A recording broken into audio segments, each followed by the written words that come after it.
Welcome back to Building the Pride. This is episode 126. Not a lot to be thankful for on Thanksgiving. Kind of a play on words. Let's get this banner fixed, shall we? Let's edit this. So this was, let's edit the banner together. So unfortunately, the Detroit Lions did not win on Thanksgiving. They lost 31-24 to the hated Green Bay Packers. My biggest problem with the Packers is like when they make these moves, they seem to work out. Like Micah Parsons was a devastating player for them off of the edge. There we go. And the Lions seem to be out of sorts. So by the way, if I sound funny today, I just got back from the dentist. I had a filling and they put anesthetic or whatever makes it go to sleep, anesthesia in my cheek, jaw, face, one of those. And so if I sound funny, it might just be the stuff wearing off still. But also, I am wearing my work glasses with my side shields for protection. Because I brought those home on accident last night. So there's that. And I've still got my beat up old Detroit Tigers hat on. So, but there is some stuff to be thankful for with Detroit sports. The Pistons are doing quite well. There's always the possibility of the Tigers re-sign Tariq Skubal. With the Lions, though, they have had just a bummer of a week. So we'll talk about the game in a second. Let's kind of clean up some other stuff when it comes to what's going on with Detroit. So we saw the news that Frank Ragnow was going to come back. He was unretiring. And then he has to pass a physical in order to be reinstated to the team. And something I haven't heard anything to this effect, but this I feel like it has to be what has happened, is that during the workout he pops his hamstring, and it's a grade 3 hamstring tear, which I believe means that he ripped his hamstring off the bone and that you effectively do not have a hamstring. I don't know how that happens in like a workout where you're not going up against another human being. But I mean, like we see people running the 40s at the combine and they're just running, and all of a sudden, like they'll pop a hamstring and there's no one else out there. So Frank Ragnow has, I believe, retired. And at this point, I don't know that there's any possibility that he comes back. Now, if he heals up and goes through the offseason, maybe he unretires and comes back for one more run next season. That would be excellent. But right now, he is not going to be a part of this late season push for the Detroit Lions.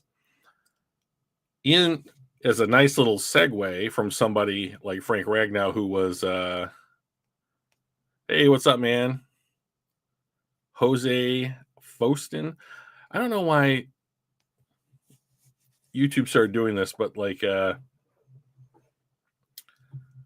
if you are a regular contributor, Jose, or Joseph, I suppose it could be Joseph Austin. There it is.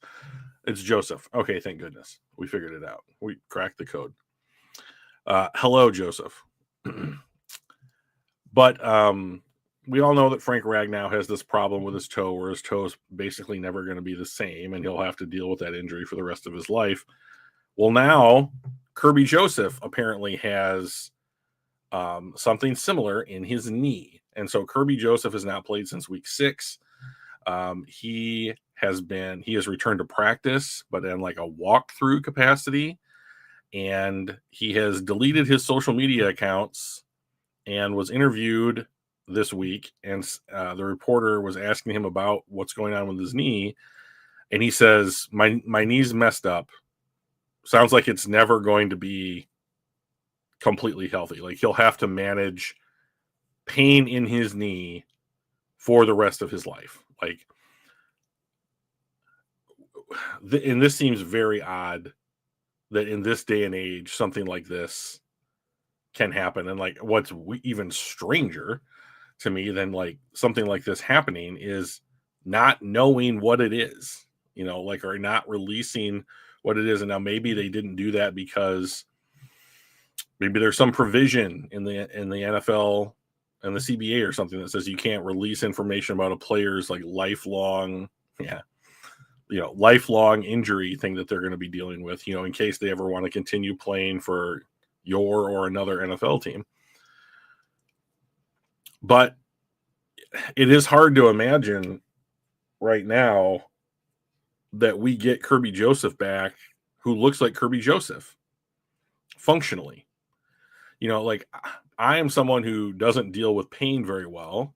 Like I have to have my face numbed up to get a filling, but there are people out there who handle pain much better. Like, if you've ever listened to any of the stories the Lions have told about Taylor Decker, that guy is an absolute like warrior. Like, you could have put Taylor Decker in the movie 300, like shield, cape, spear, let's go fight the Persians. Like, that dude is like that level tough. Like, he's like old, and so is Frank Ragnow. I'm not that guy. But Kerby Joseph is going to have to manage, it sounds like, some level of pain tolerance walking around like from your bedroom to your kitchen in the morning, let alone going out and playing football. John, I love you. And if Burrow had played the entire season, like, which has happened, I believe, one time, maybe twice in his career, and he's excellent. He's one of the best quarterbacks in the NFL. But he missed 12 games, I think, this season, right? And I didn't know that you guys would be able to make the playoffs if he played. I mean, I feel bad for the Bengals in a sense, because any team that has solved some of the issues that the Cincinnati Bengals have, like, in the Detroit Lions are the same way, is you've solved the most difficult question in professional sports, which is, can we find a quarterback? They did. And the near unbelievable level of being able to build a team around that, now that you don't have to worry about it, is sort of shocking to me. Okay, Jamar Chase was there for you at 5. One moment.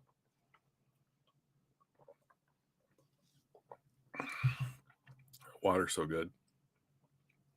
Have to win out and get a little. I mean, the Lions might be right there with you.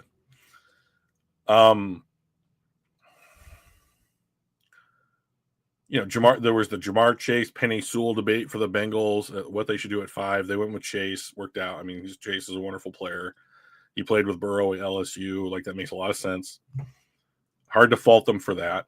T. Higgins was the year before at the top of the second round. Those guys have worked out. And not many other guys have worked out. Like, the offensive line's not good. The team struggles to run the ball. There's really no other. I mean, Yosavash is a nice player from Princeton. But, I mean, like, there's no tight end. The running backs don't seem to contribute much, in my opinion. The defensive line is bad. They got 2 young linebackers, which look pretty good. Some of those secondary, some of the corners are playing pretty well. So I guess that there is a little bit to build on. But the fact that Burrow is in year 6 and the team isn't further along on its roster construction, I think is worrisome. I have similar compunctions about the Detroit Lions. So Frank Ragnow, to summarize, Frank Ragnow, unretired, re-retired, horrible hamstring injury. I mean, like, and you kind of have to wonder if angels or gods up there playing jokes, because it's like, Hey Frank, you want to go play football again? Hey, was your career, which is only 7 years old, marred by horrific injuries? Like your toes destroyed, you got punched in the throat.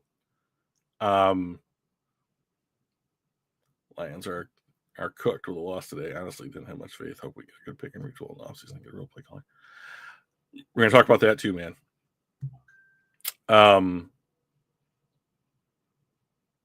Punched in the throat, just nagging injuries on. It's like, oh, I want to keep playing. I just have a love for the game. That's what he said. And you come back and like during the workout to unretire, you tear your hamstring as bad as you can tear it. You know, like that's just somebody playing tricks. I mean, that's just nothing but like the ball bouncing in the wrong direction. It's a shame for a guy as tough and as dedicated as Frank Ragnow to have to go through that. I feel bad for just everybody.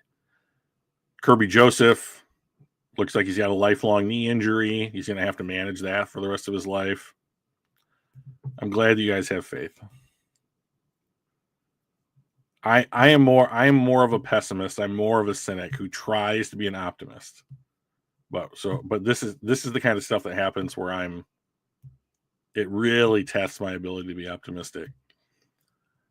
So the Lions are now, I believe, 1-5 on Thanksgiving under Dan Campbell. I don't know what it is about the Thanksgiving Day game that seems to be different for the Lions. It's always at home or almost always at home. They should have a big advantage at home. You know, I don't understand why Detroit seems to struggle on Thanksgiving in particular. It's a short week. You know, I'm kind of at a loss. So and then during the Packers game, Amon-Ra St. Brown injures his ankle. He's unable to come back into the game. He said that it was a pain tolerance issue. He just couldn't go on it. He's listed as a true game time decision for today against the Cowboys. My guess is he's not going to play. Like he was listed as week to week during the injury designations and practice times. So, I mean, if it's day to day, you probably just wrap it up and go out there. If you're week to week, you're probably missing a game. And this gets me to, before we talk about the Packers game in depth, like this gets me to kind of where I think that the Lions are this year. Like if I'm Brad Holmes, I would shut it down for the year. Like the Lions are 7-5. I think they have to go 4. They have to win 4 out of the next 5 to make the playoffs. And that's only because the Bears, for some reason, are like the top of the NFC. I mean, what's going on there? And they're eating up one of the 2 playoff spots that the Lions would otherwise be competing for. So now the Lions are competing for 1 playoff spot, which looks like it's going to have to be a wild card. And every other team except the Rams, who are out in front by a mile in their division, I believe, and number 2 in the NFC right now, they lost to the Panthers. But every other NFC team in playoff contention won on Saturday and put like a game's difference between them and the Lions. And so that's another hurdle that you're going to have to overcome. Dallas is playing well. The Lions, I would say, are not playing very well right now. And I don't know about Brad failing us. I mean, like, I don't know that Brad could have kept Ben Johnson in Detroit. Aaron Glenn leaving doesn't seem to have been a big deal. Kelvin Shepard's done, I think, a very admirable job in his first season as the defensive play caller. But I mean, I have issues with the team and the way that the roster is constructed. So the big issue this week, there was a report from The Athletic that highlighted the difference between Detroit's pass rush and how quickly they generate pressure. So Detroit is near the bottom or at the bottom of the NFL in how quickly they generate pressure, which makes sense. I mean, like Ali McNeil, good defensive tackle. Tyleik Williams, good defensive tackle. So is DJ Reader, but he's not a pass rusher in any capacity. And then, of course, Aiden Hutchinson. Well, Aiden Hutchinson is chipped or helped on the third most among anybody in the NFL, and I think the only two people who are chipped more often than Aiden Hutchinson are TJ Watt. Well, good, Joseph. Throw your opinion in there, and we'll debate it. The only people who are chipped more than Aiden Hutchinson are TJ Watt and Myles Garrett, I believe. And the difference in those two players compared to Aiden Hutchinson is that they have a faster get off time, right? So like the ball snapped, how quickly do you react? Like those guys react more quickly than Aiden Hutchinson. So the calling card of Aiden Hutchinson is relentless effort, right? Like he's just going to keep going, which is good, but it also means we have to cover to make up that heartbeat or half a second or however long worth of difference to try and get back to what other teams are doing with just their front four. And so if you look at the secondary this year, it's nobody's fault, but Kirby's been hurt for most of the season. DJ Reed was hurt for multiple games. Give up versus not. Well, so I'll say what I mean. Do I say give up? I know what you mean by it, and so we'll talk about it. Brian Branch has had to play in multiple spots as opposed to one. And you've had guys like Nick Whiteside and Thomas Harper and Rock Ya-Sin, all have to jump in where they're needed, and it's hurt the continuity of the secondary, right? Oh, and Terrion Arnold, he had a concussion, he had a shoulder injury, he made his way back from those, and now he's out for the season with a requiring surgery for his shoulder. So, okay, so let's talk about Joseph's comment here. Give up versus not. Come on. So let me see if I can understand what I say. So the idea of tanking, which is kind of what I'm calling for here at this point in the season, is based on the outlook for the rest of the season of the Lions. So here's the way that I see it. You tell me if I'm wrong. So the Lions have 5 games left to go. I think they need to win 4 of them. So the rest of the season for the Detroit Lions is you have the Cowboys at home tonight. Then you go to the Rams. You have the Steelers at home. And then you're at the Vikings and the Bears.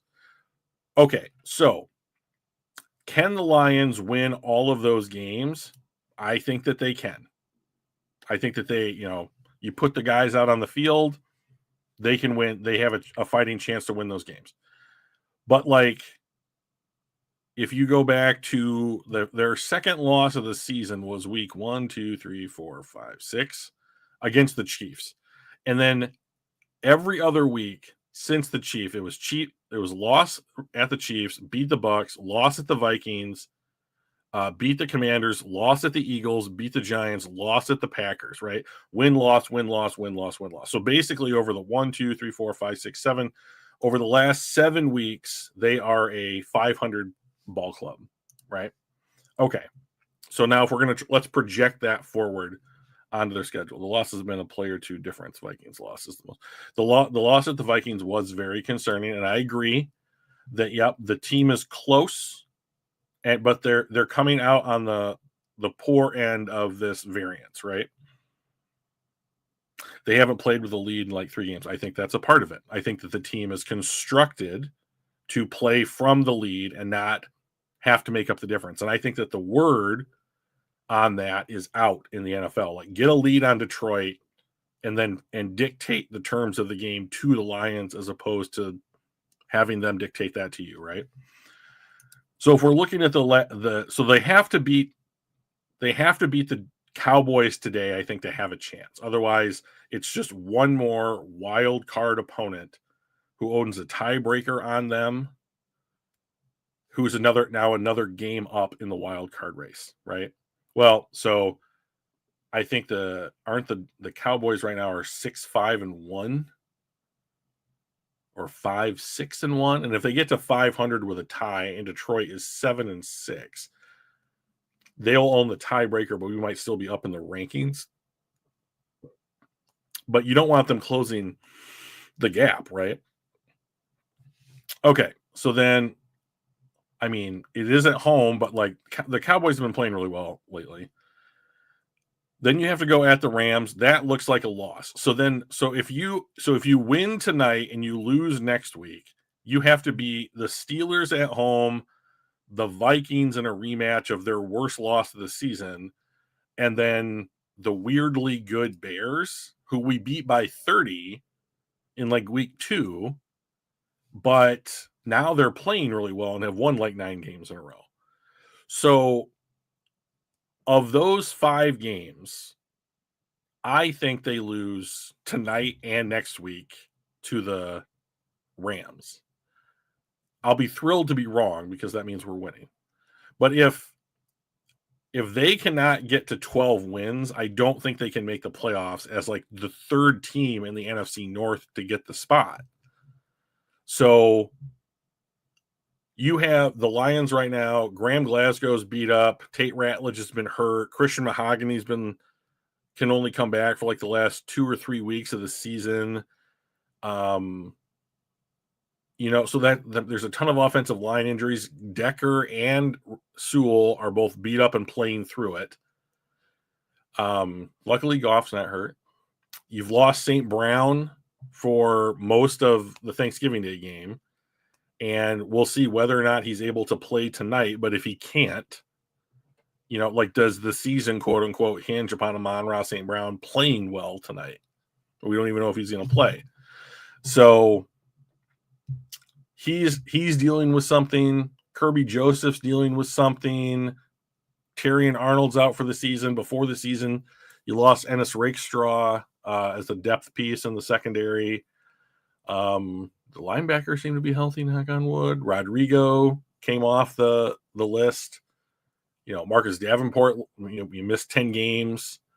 Like the way that I'm approaching it is I think it's unlikely that the Lions can beat 2 or 3 of the Cowboys, Rams, and Bears, especially in Chicago in December outdoors, with Jared Goff as the quarterback of this team who can't throw the ball through wind and like doesn't do well when he's pressured, and like the conditions I think are going to make it even worse, for Jared Goff. I mean, even if it's nice outside right now, and it's just not nice outside. So the Lions are going to have to run the ball effectively, and they have just quit running David Montgomery. They have just stopped running David Montgomery. He's getting 5-6 carries a game, and the offense has seemed to have become like, Jahmyr Gibbs, just please save us. And if Jahmyr Gibbs can't break like 20-plus yard runs to keep the Lions on schedule, like it doesn't seem like he's like the Lions have much in the way of like figuring it out. So like John Morton hasn't worked out as the offensive play caller. Dan Campbell had to take over play calling duties. Like the Lions Panthers beating the Rams changed the dynamic. Lions can certainly let's you know what, Joseph, let's take a look at it. Let's do the so ESPN has this playoff machine. Let's do this. Let me bring this up here.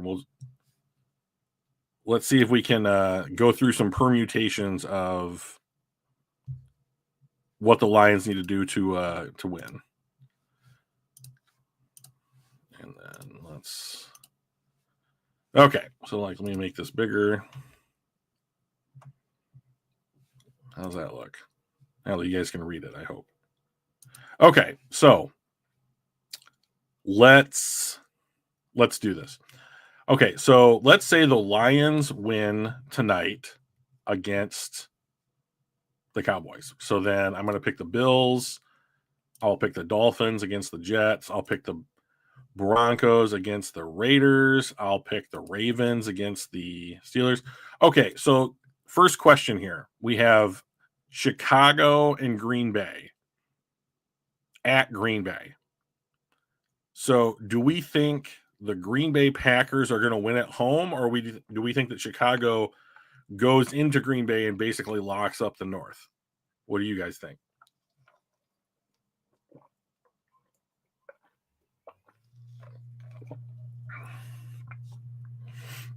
Because I would be betting on the home team in this one. And to be honest, I think it's better for Detroit if Green Bay wins because it closes the gap, right, between Green Bay and Chicago in the North. So right now, I mean, does that help Detroit? So if Chicago's probably got a pretty easy schedule. I'm not sure. Pack. Okay, so Joseph says Pack, so we'll go with Pack. Okay, so Pack. So New Orleans versus Tampa Bay. We'll pick Tampa Bay. LA versus Arizona. Arizona. I'll pick LA. I'll say this has been actually pretty good matchup between these two teams. I'm going to pick Jacksonville just because they're at home. I'm going to pick Houston to beat the Chiefs. I'll pick the Chiefs.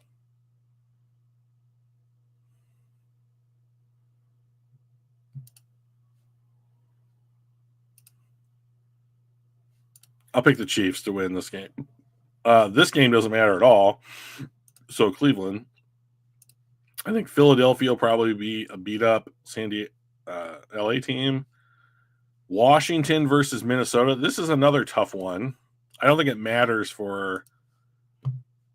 I'll just say them, and then Seattle wins. Okay. So if the Lions win tonight and the Packers beat the Bears, the Lions are not in the playoffs. Okay. So if we go to week 15, I'll say Tampa Bay beats and then Eagles win. I'll probably pick New England to beat this, Seattle to win, Ravens to win because I don't like the Bengals. Okay, this is an interesting game. Pack and Broncos.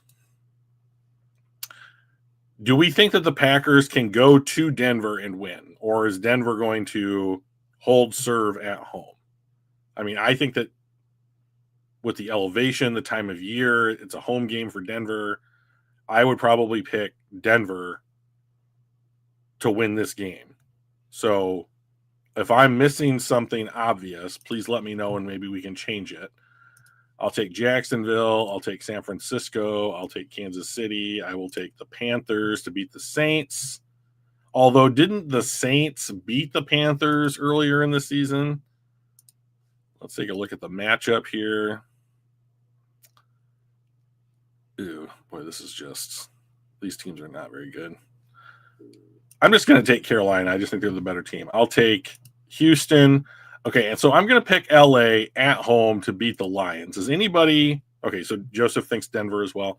Joseph, do you think the Lions are going to go into Los Angeles and beat the Rams? And then I'll finish this out while I'm waiting for his response. I'm going to pick Chicago to beat the Browns. I'm going to pick Dallas to beat the Vikings. I'm going to take... Do I want to take New York to beat the... I don't know if Jaden Daniels is back for that game. I think New York's tough. I'm going to give New York the win here, and then I'll take Pittsburgh to beat...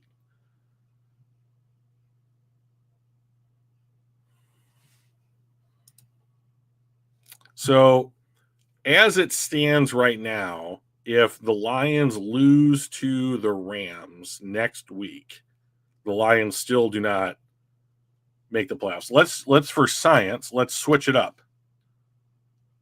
So if the Lions beat the Cowboys, beat the Rams, they are still not in the playoffs, like from the way that we have seen the games go, right?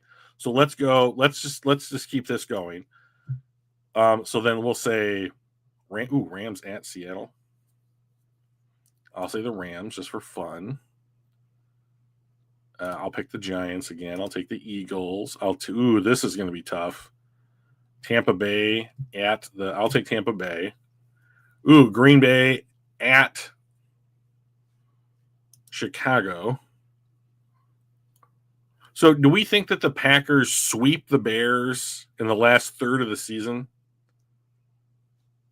That seems interesting. I'm going to take Denver here. We'll hold this game in limbo for a minute. Of the Jets win this one. Of the Cardinals win that one. Bills, Texans, Chiefs. Pick the Lions again. I'm going to take the surprisingly good Patriots.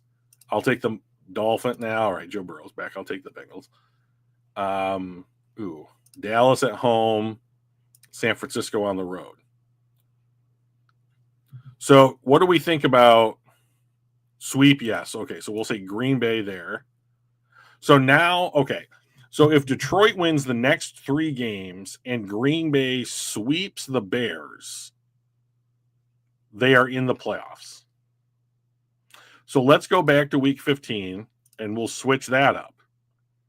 Okay, so if the Lions beat the Cowboys, lose to the Rams, beat the Steelers, and Green Bay beats the Bears 2 out of the next 3, the Lions are in the playoffs. So then let's switch this back. Let's say Detroit wins here. Let's go back to week 14, and we'll say the Cowboys win. Now Detroit is not in the playoffs. Okay? So Detroit has to... All right, so then let's go... Okay, so let's finish this out, and we'll do some switching up of stuff. So we'll say Dallas wins that one, or Pittsburgh. Detroit beats the Vikings. I'll take the Patriots again. I'll take Denver here. This is a battle for the number 1 pick. I'll take them because they're at home. Oh, gross. I'll take the Giants again. I'll take the Colts at home. Texans. Take the Bucks. Take the Seahawks. Bills. Packers. Niners. Bengals. Rams. Okay, so here we have Detroit winning 4 in a row starting tonight. They're in the playoffs as the 7th seed. So let's say they lose for science. Let's say they lose to Chicago. Rams win, Dallas wins, Denver, Bengals, Chiefs. This is another terrible game. I'll say Atlanta wins that one. Philly, Bills, Ravens, Packers, Seahawks. At Niners.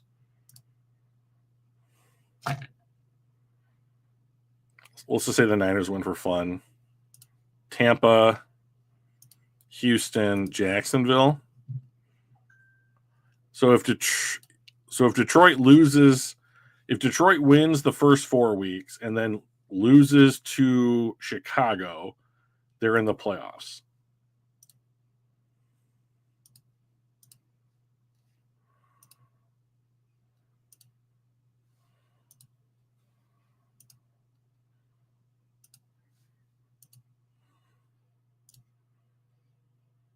Okay, so now this is defended. Detroit has to win 4 of their last 5. And I think that between the Rams, Cowboys, and Bears, and I mean, to be honest, I think that the Steelers might give them problems. They lost to the Vikings, and J.J. McCarthy played his best game, but it still wasn't great. And now you have to go to Minnesota. I think it's a really tall hill to climb for the Lions to make the playoffs. And if you're not going to make the playoffs, then you should try and maximize your draft assets, keep your guys healthy, play guys that wouldn't otherwise normally get to play. Like, that kind of stuff in order to develop other portions of the team. Like, I don't see, like, if they lose tonight and they lose at the Rams, there's literally no reason. Okay, so let me ask you this. So what would the reason be if the Lions are eliminated from playoff competition to putting guys out there that are still hurt, right? So, like, if you're banged up at all, like if you're Penei Sewell, who's been dealing with whatever he's been dealing with for however long, and the Lions are eliminated from the playoffs, why not just put Sewell on the bench and basically say, we're going to get a 3 or 4 week jump start on you healing with an eye toward next season, right? I would say that is what NFL quote unquote tanking looks like. Well, so what tanking is not in the NFL are like coaches and players going out there and not trying hard, right? Those guys are always going to try hard because what they do ends up on film, right? And if some of these guys on the Lions team are not going to be on the Lions team next year, and it would be good to put good effort on tape for whomever's your next employer, right? If you're a coach, right, you're not going to coach poorly, or throw games, right? Because then you're never going to get hired by some other organization.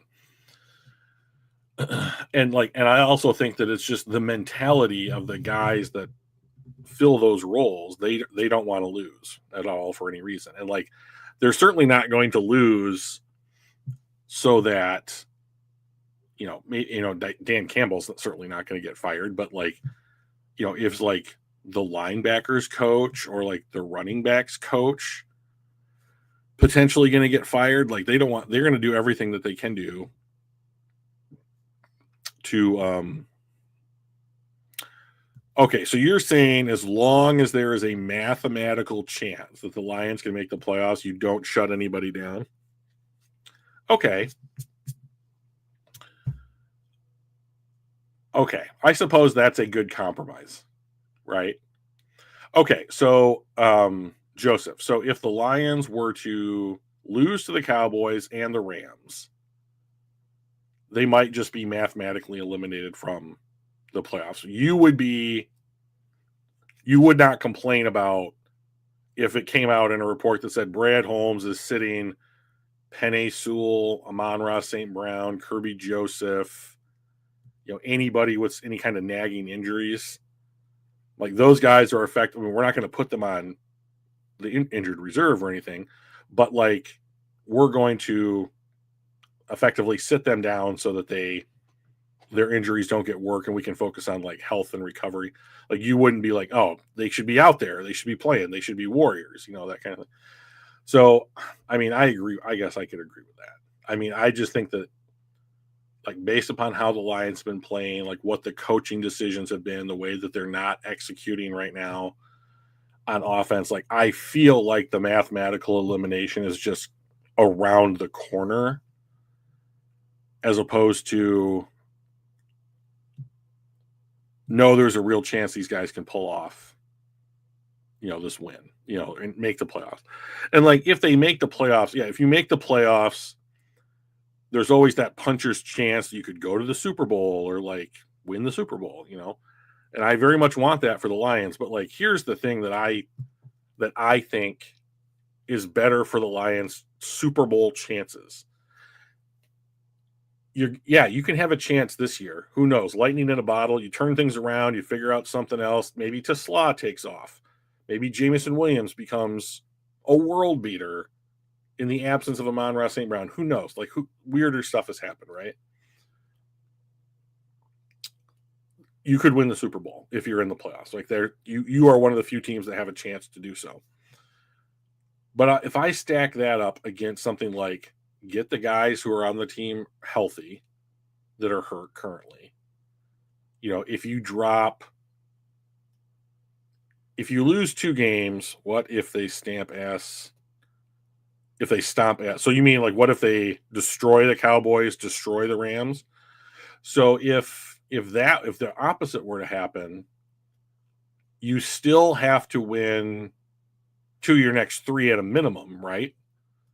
So then you've got the Vikings, you look pretty good for that one, right? And you've got the Steelers, and you got the Steelers at home.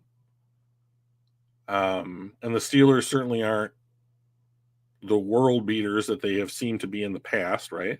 And you always want to beat Aaron Rodgers.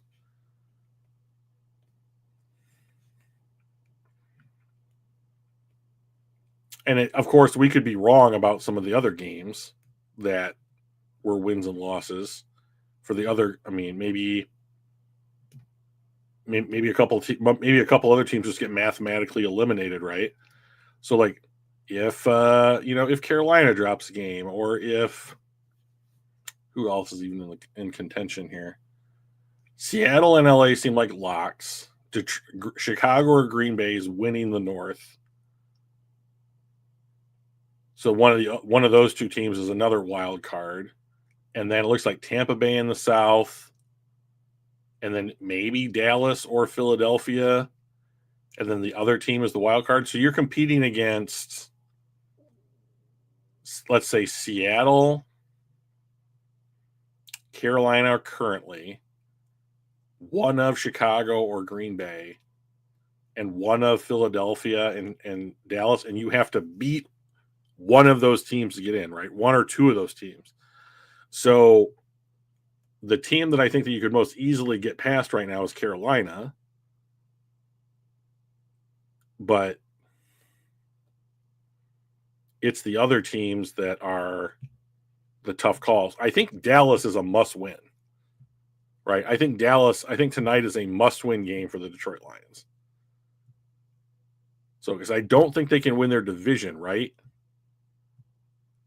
Chicago and Green Bay would have to lose out. Detroit would have to win out in order to win the division. So you're basically fighting for wild card contention. And then I don't even like it if you do make the playoffs, because then you have to go on the road with probably the 1 seed, which is either LA or Seattle. And I don't like those matchups, but I mean, you'd still be in the playoffs and all that good stuff, so I just think that it's a long road to hoe, and like I would much rather see, if the Lions finish third in the division going into next year, you get a third place in the division schedule, which is what the Bears have this year, right? I would rather the Lions rest, get healthy, add some players through the draft, play a third place schedule, come back healthy, restocked, maybe with a new play caller, and see what happens with a third place schedule, than to go all out and put 100% on the line for the 7th seed this year. That's just me. I think that the thing that I fear most for the Lions right now is that they become mired in NFL mediocrity, where you're just stuck between 8 and 12 wins, and you're fighting for a wild card position each year, and every year your roster gets another year older, more expensive, yada yada. And to the point where it's like, okay, now now there's some major change, like a coach is fired, or a quarterback is off the roster, right? And now, like, the overall direction of the team needs to be readdressed. And what do you do? Like, now it's really not the same team anymore, So like, that's the thing I fear for the Detroit Lions. And so like, if you're like, you could almost take this year as like a mini rebuild, or just like, not like rebuild, but like, we need to get right, and like, I think that you get right in the off season. with a plan and with practice and with getting healthy and that kind of stuff. And I guess I'm just afraid that of what the Lions, that the season has already slipped off of the rails so far this year. And like, I think the interior of the offensive line, like I think Ratledge is going to be good, but like the center issue is no closer to being solved than it was at the beginning of the season. Like Graham Glasgow was a placeholder, but there's no plan, right? There's no plan in place to who's the next center for the next 5 years, right?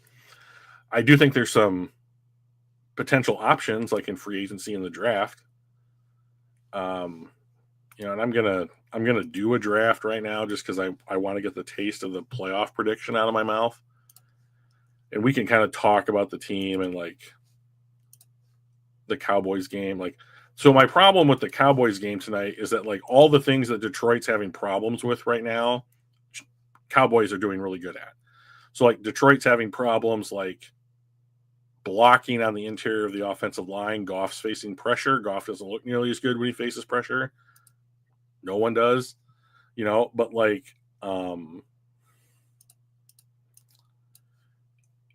the Cowboys or like the last 9 games have had as many like 5-man fronts as anybody else in the NFL. And like, I think that that's going to be a huge problem for the Lions because that means you're going to have to block one-on-one.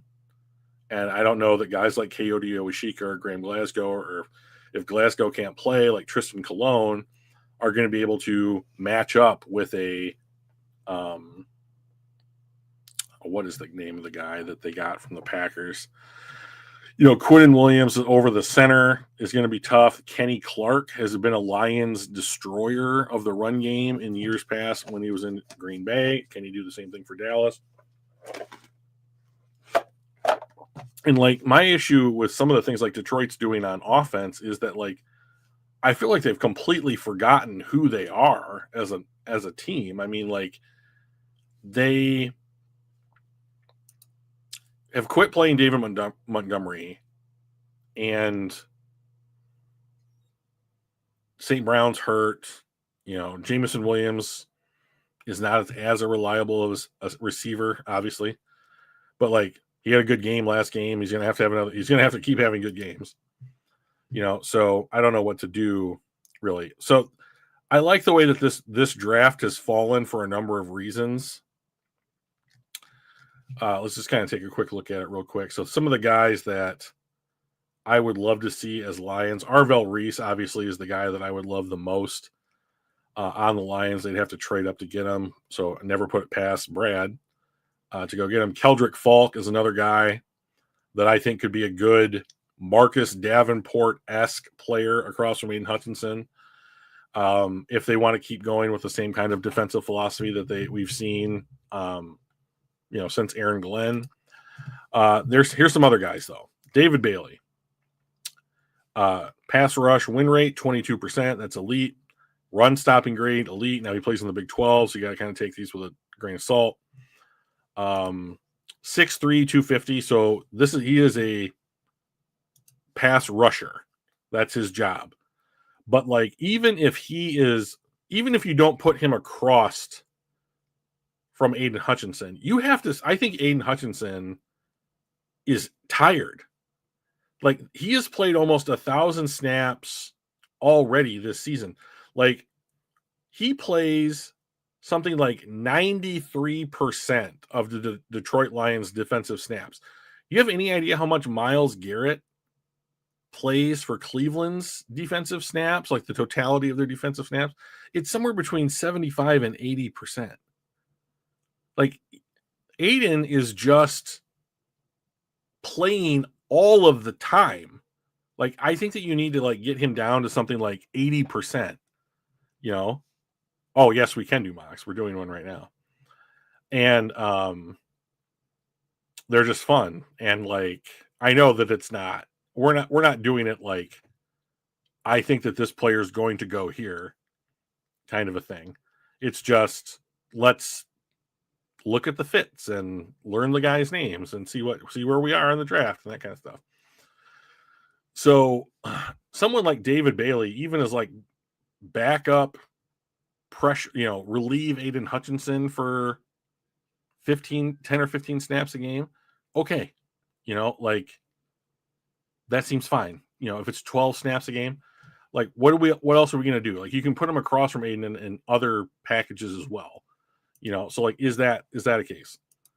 Sonny Styles.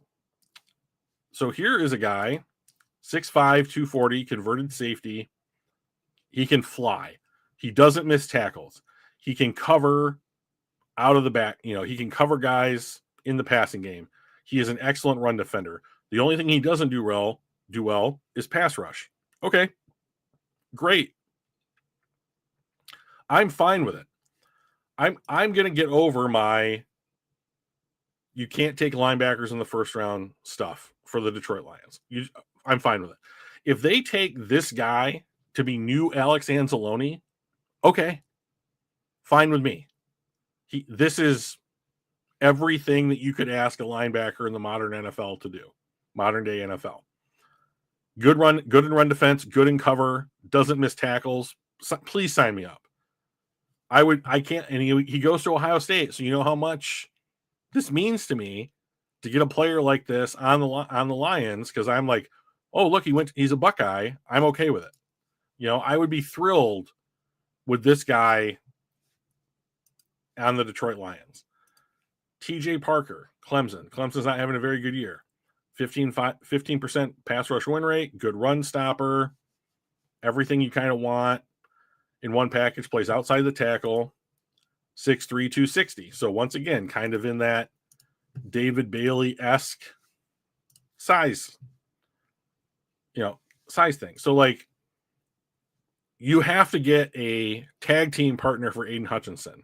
And the Lions and their best player available approach has served them very well with rebuilding the roster from a talent deficit. That's no longer true. Like the Lions have a talented roster. You can take the best player available. I don't think that Brad Holmes is going to change that. But can you be more particular with what you're looking for with the best player available? Can it be some kind of like, we want this position and the talent together? Like a blend a little bit? Because I do think that with the overall state of the roster, the Lions can be more choosy when it comes to who they are going to add to the roster. And like, I think that they're in a position now where they have to start making choices. And so like a guy like TJ Parker? What are we doing here? Yeah, TJ Parker would be another guy to put across from Aiden Hutchinson in a different capacity. Okay, Spencer Fano. He is a right tackle. He has only ever played right tackle, except 2 years ago he played left tackle. But he is a good tackle. Now, he's probably gone, by this point. But, like, do you take one of these tackles and say, we have drafted Taylor Decker's eventual successor? And then you cut somebody like Dan Skipper to open up a spot. You give Giovanni Manu one more season to figure out whether or not he's anything in the NFL at his size. And then you have this guy on the roster. I would think yes.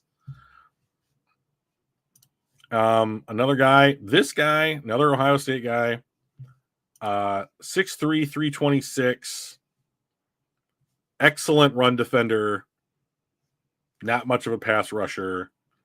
He plays A gap and B gap, so he's a nose tackle. If you wanted to not re-sign DJ Reader, is this a DJ Reader replacement immediately? And you just keep investing in the defensive line time and time again. Like, and so if that's the case, like, what are you doing with Tyleik Williams? That's a concern for me. But like, this guy's excellent at doing the thing that DJ Reader is excellent at. Vega Ioane from Penn State, he is a pass blocking left guard. Okay. So if you're not, and he's big, 6'4", 328. So if you're not convinced that Christian Mahogany is your left guard of the future, is somebody like Vega Ioane from Penn State a plug and play solution at left guard? And then is Christian Mahogany a center candidate?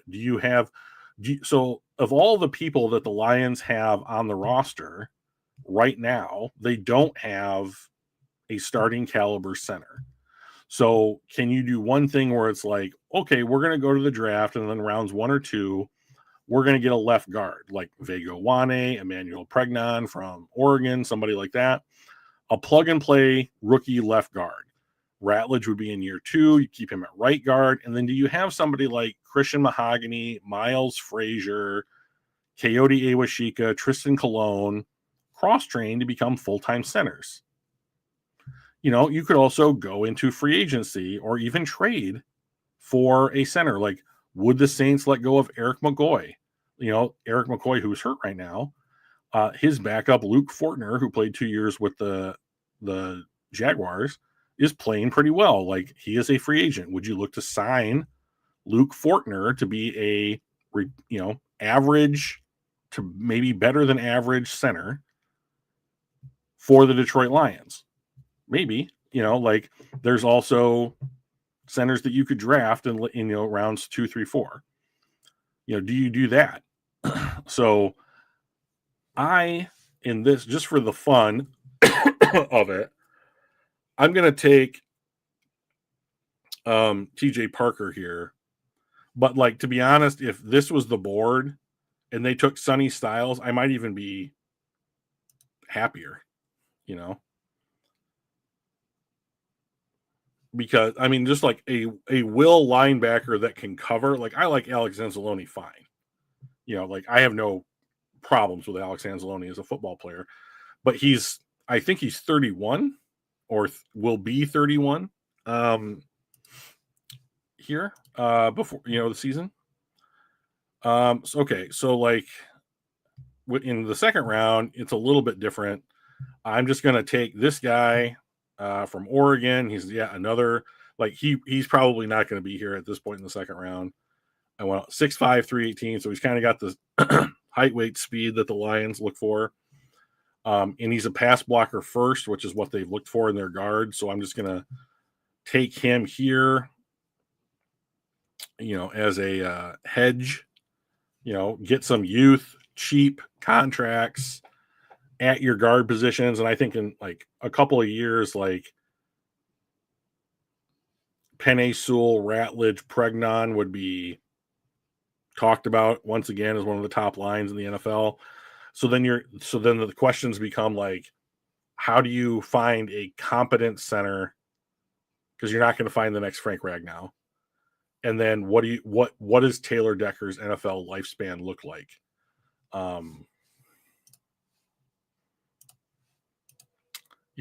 So remember, the Lions do not have a third round pick. They traded the 2 third-round picks they would have had this year for Isaac TeSlaa.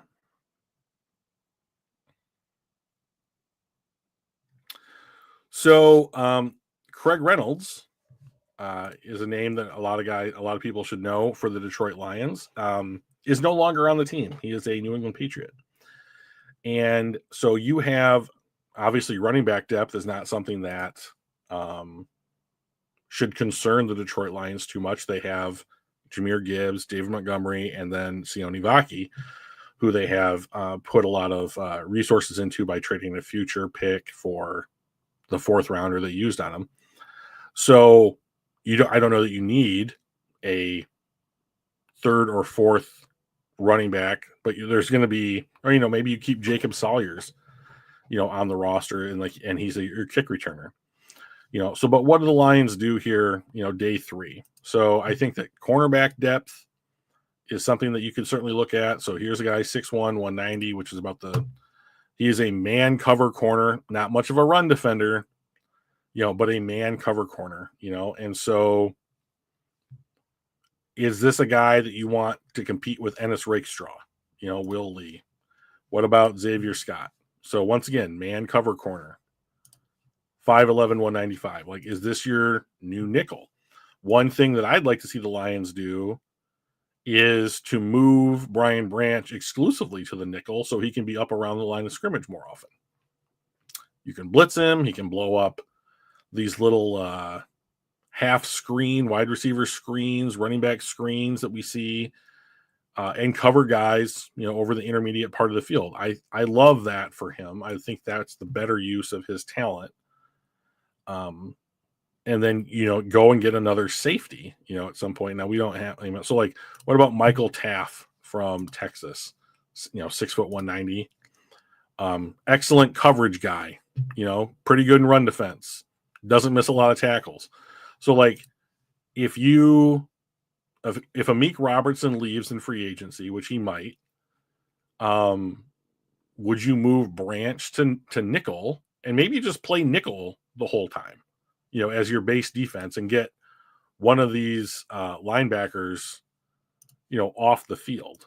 So, I mean, I don't have anything against Derek Barnes, or Alex Anzalone, but can anybody tell me like what Derek Barnes is good at? Like, he's a competent player who doesn't miss a ton of assignments, but like, what is he good at? Like, because they want him to be a rush linebacker, and he just doesn't rush the passer very well, in my opinion. So I'll just take Drew Aller. If Drew Aller's on the board in round 5, like that should be a no-brainer. You can just sit him on the bench for 2 years, learn the offense, learn from Jared Goff, be a backup, get all the preseason work. Not a big deal. I believe the Lions have 8 picks, but they don't have a third round pick. So there's a fall off of like 60 picks from. We'll take the center prospect here. He's from Iowa. Lions love players from Iowa. Take Shane Zylstra just had his 21-day window opened. So there's a possibility that he could be playing, but he is a third string tight end. Now with Sam Laporta and Brock Wright hurt, Shane Zylstra is in line for a lot of snaps. Like, they might want to make that tight end room a bit deeper.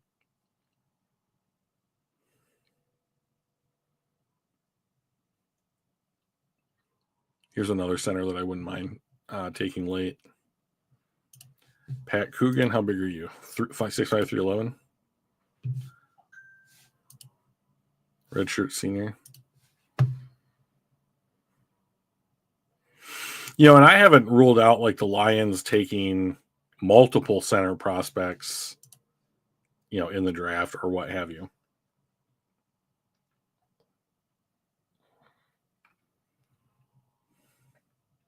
And then I do believe the Lions currently have the Mr. Irrelevant pick. So might as well take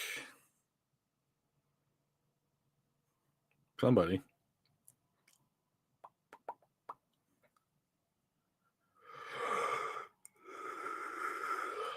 I'll take this guy from Pitt. Just keep drafting players from Pittsburgh. Okay. So let's take a look at the Dallas Cowboys here. So let's see. Self-team, Detroit, Dallas. And okay. Oh, good. Okay. So I got to make that bigger. Hang on. Oops, wrong way.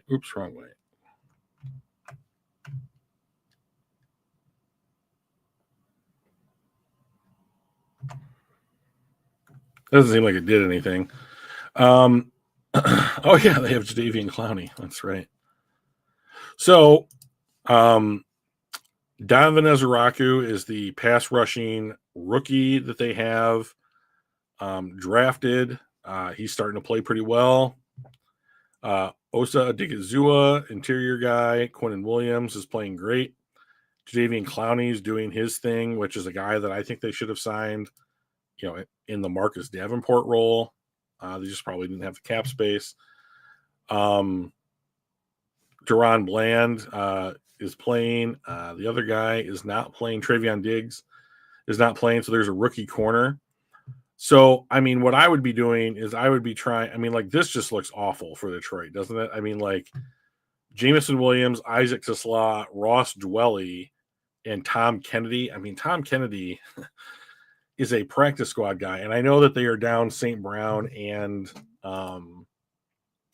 Khalif Raymond, but like, yikes, you know. So the issue with the Dallas game is that I think that Dallas matches up well, defensive line versus offensive line. And the Lions are down the playmakers on offense outside of Jahmyr Gibbs to make, to overcome a potential evening out of the best part of the Lions team, which is there should be their offensive line.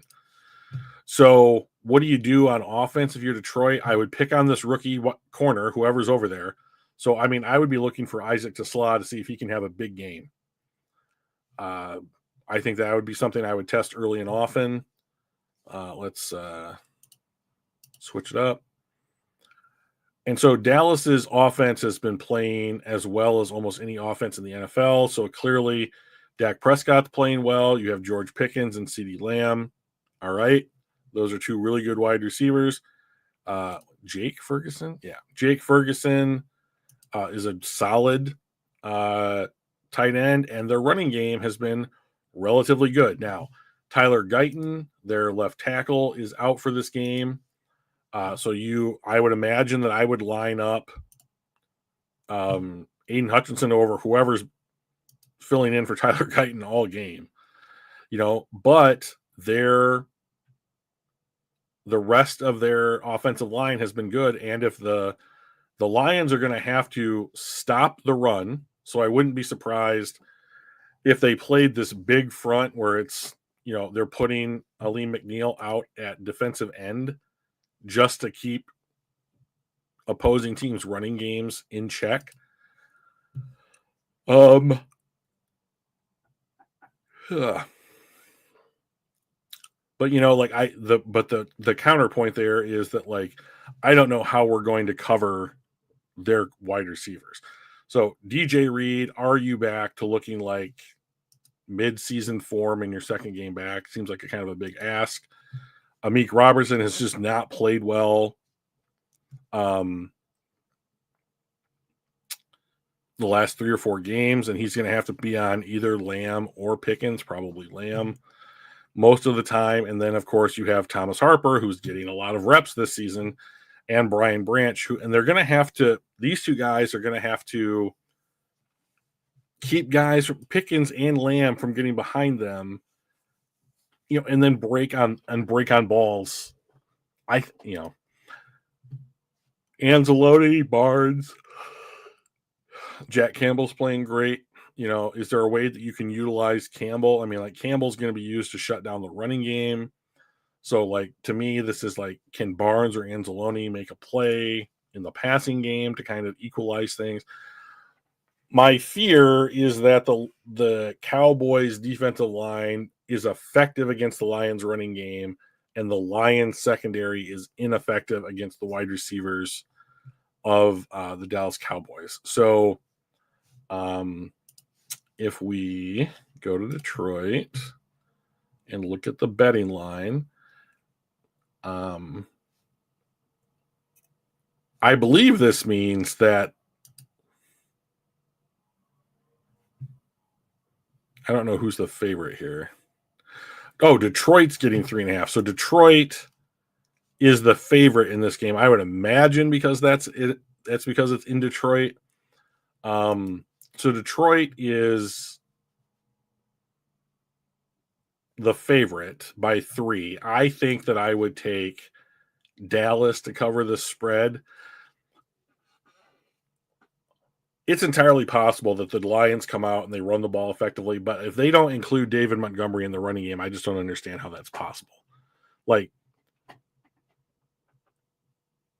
Jared Goff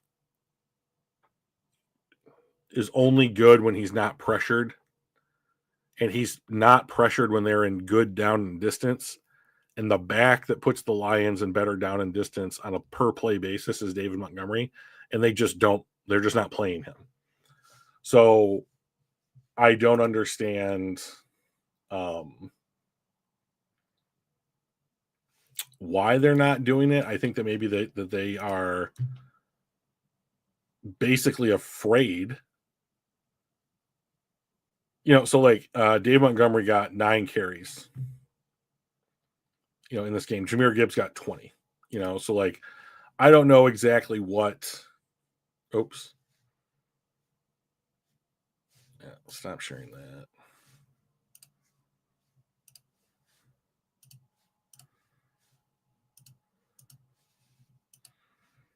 Okay, so here we go. So like Jahmyr Gibbs got 20 carries, Dave Montgomery got 9, but like neither one of these two running backs is going to be very good in pass protection. Like they're going to be willing, but I don't know how good they're going to be in pass protection. So like there's that.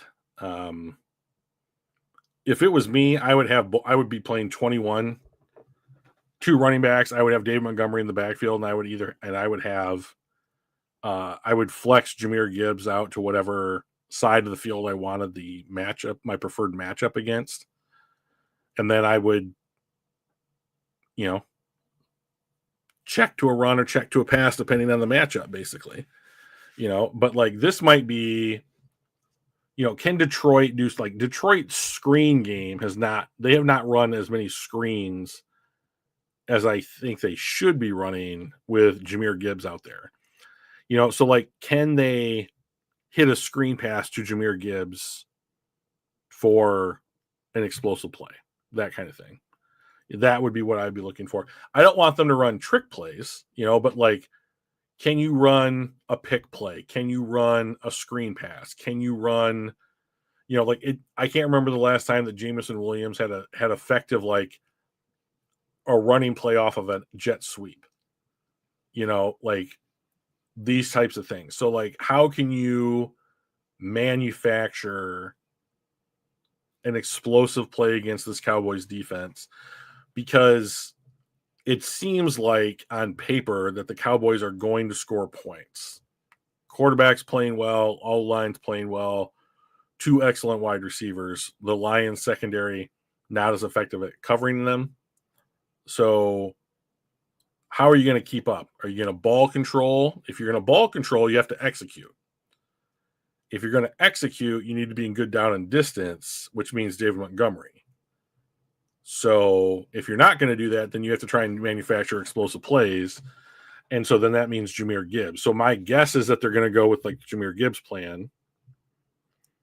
And then what do you do? But what do you guys think? Do you think that the Lions are at home? I'm going to say 34-27 Cowboys. What do you guys think? We've been on for just over an hour. People are jumping in and out of chat. So let me know. I'll give it a minute or so here. Tweet. Listen, and I get that I'm not the most upbeat guy right now when it comes to the Detroit Lions, but like,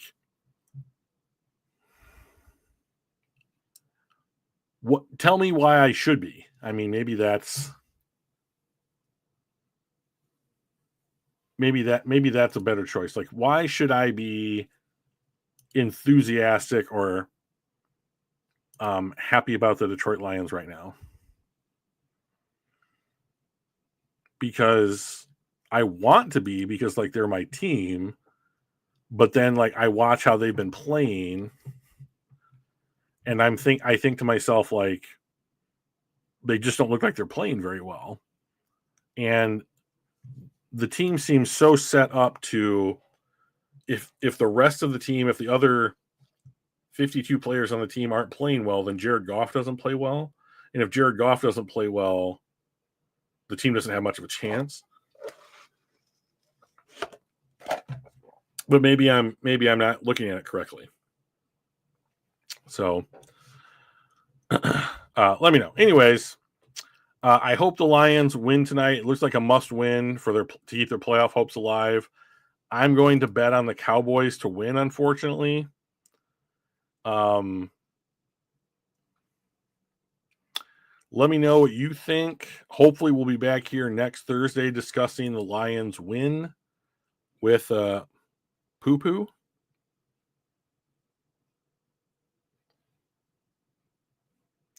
Blah, blah, blah. Yatum. Hard to argue with that, you know? I guess I am poo-pooing the Lions slightly, but they certainly don't look like the team they were last year, right? Now, is that just Ben Johnson and Frank Ragnow or something else? I don't know. But hopefully we'll be back here next Thursday at noon to discuss a Lions win and the continued playoff chances. And if not, I'll start rolling out content for the offseason. So we'll do some quick game reviews or something. So anyways, it was really fun. Hope you guys are safe now that winter's officially here. We got the holidays coming up. Get your Christmas presents purchased or whatever early. Get them wrapped up under the tree. Stay warm, everybody. And we'll talk to you next week. See ya.